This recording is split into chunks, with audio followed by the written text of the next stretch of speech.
falta para o Goiás. Levantamento da direita, o toque de cabeça, Edson e gol!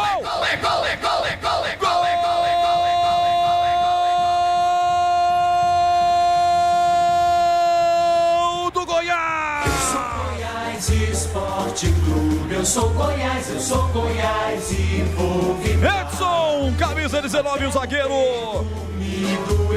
Na marca pontual de 17 da segunda etapa. Cobrança de falta venenosa do Gava.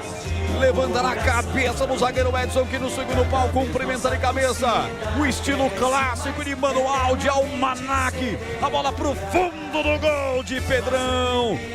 Goiás na frente, ampliando o marcador. Agora Goiás 2, Ponte 0. A lei do ex. Edson foi pra rede. O que vale é o detalhe com Daí Vladimir. Detalhe que mais uma assistência do Rafael Gava, né? O cruzamento do gol do Marcão foi dele. Foi de bola rolando, agora de bola parada. Na cobrança de falta, o Edson Felipe subiu ali à frente do Sérgio Rafael, que estava na marcação, não impedindo o cabeceio. É o segundo gol do Goiás, 2-0.